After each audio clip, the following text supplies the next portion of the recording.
বেলডাঙ্গার মকরমপুরে জমি বিবাদে দুই ভাইকে হত্যা করার অভিযোগে বাবা ও ছেলের যাবজ্জীবন কারাদণ্ড। 2021 সালের 5 মার্চ জমি বিবাদকে কেন্দ্র করে মকরমপুরে দুই ভাই রবিউল শেখ ও রফিক শেখকে পিটিয়ে খুনের অভিযোগ ওঠে। এই ঘটনায় 7 জনের নামে হয় এফআইআর। এর মধ্যে 2 জনকে গ্রেফতার করে পুলিশ, বাকিরা পলাতক। বৃহস্পতিবার বহরমপুরে ফাস্ট ট্র্যাক কোর্টের বিচারক দুই অভিযুক্ত হারুন রশিদ ও তার ছেলে ইউসুফ আলীকে যাবজ্জীবন কারাদণ্ডের নির্দেশ দেন। সাথে 10,000 টাকা জরিমানা, অনাদায়ে আরও 1 মাসের কারাদণ্ডের নির্দেশ দেওয়া হয়েছে।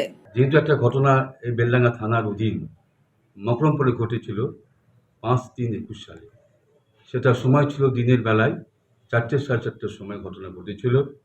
যে আসামিরা তাদের বাড়িতে একটা ছাদে তাদের সিলিং করছিল এবং সেই দুটো ক্যান্টিনে লেভার করে পাশাপাশি জায়গায় তারা ইনক্লোজ করছিল। এরা প্রতিবাদ করতে যায়। এই প্রতিবাদ করতে গিয়ে এই প্রায় 7 জন আসামি, যাদের নাম প্রত্যেকের আছে এফআইআরে, হারুন রশিদ, ইউসুফ আলী, আয়ুব আলী, ইয়াকুব আলী, মিনারা বিবি, শফিকুল শেখ, রফিক শেখ, এদের নামে এফআইআর হয় এবং 7 জন আছে।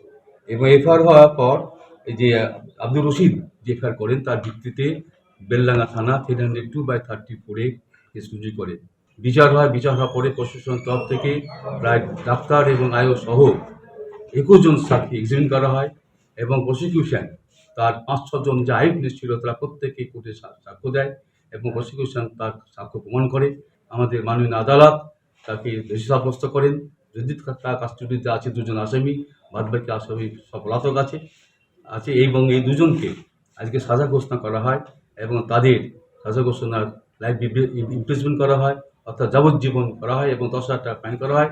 10,000 টাকা ফাইন ওনাদের আরও 1 মাস জেল আমাদের মাননীয় আদালত ঘোষণা করে। আজকে মূলত আমাদের মুর্শিদাবাদ ডিস্ট্রিক্টের যেটা থার্ড এফটিসি, যেটা ফাস্ট ট্র্যাক কোর্ট, সেই কোর্টে একটি ট্রায়াল চলছিল। বেলডাঙ্গা পিএস কেস নাম্বার 96, 2021 সালের একটি ঘটনা। সেখানে জমি বিবাদকে কেন্দ্র করে আপনার মকরমপুরে একটি ঘটনা ঘটে। আপনারা প্রত্যেকেই জানেন যে 2 জনকে মার্সেসলি অ্যাসল্ট করা হয়েছিল। একজনের নাম রবিউল শেখ, একজনের রফিক শেখ। তারা 2 ভাই ছিল। তাদেরকে ব্রুটালি বিভিন্ন রকমের ধারালো অস্ত্র দিয়ে এবং লাঠি সোটা দিয়ে মারধর করা হয়। মারধর করার পর তারা সেখানে মারা যায়। সাজা ঘোষণা করা হয়েছে এবং যে 2 জন ব্যক্তি অ্যারেস্ট হয়েছিল, হারুন রশিদ এবং ইউসুফ আলী তার ছেলে, 2 জনকে লাইফ ইমপ্রিজনমেন্ট মানে যাবজ্জীবন কারাদণ্ড ডিক্লেয়ার করেছে। 5 বছরের মধ্যে জোড়া খুনের রায় ঘোষণা হওয়ায় কোর্টের রায়ে খুশি মৃতের পরিবার। আমি প্রচণ্ড খুশি। কেন আমি 5 বছর থেকে লড়াই করছি। 2021-এ মার্ডার হয়েছে, এটা আপনার 26 চলছে। মার্চ মাসে মার্ডার হয়েছিল, 2021 মার্চ মাসে মার্ডার হয়েছিল। মানে লড়াই করছি, মানে সাক্ষী ব্যক্তি যতটা এসেছিল, চাপ এসেছিল, তাও আমি প্রশাসনকে নিয়ে, প্রশাসন সাথ দিয়েছে, আপনার কোর্ট সাথ দিয়েছে। আমি বিশাল খুশি। মনমোহিনী হেলথ কেয়ার, স্বাস্থ্য সেবায় অটুট শ্রেষ্ঠত্বের শিরোপা। জেলায় প্রথম robotic knee replacement, cardiology with cath lab, neurosurgery, specialized trauma unit থেকে স্পাইন ট্রেন, একগুচ্ছ পরিষেবায় নিয়োজিত। Manmohini health care, quality care with personal touch, Baharampur শিল্প তালুক।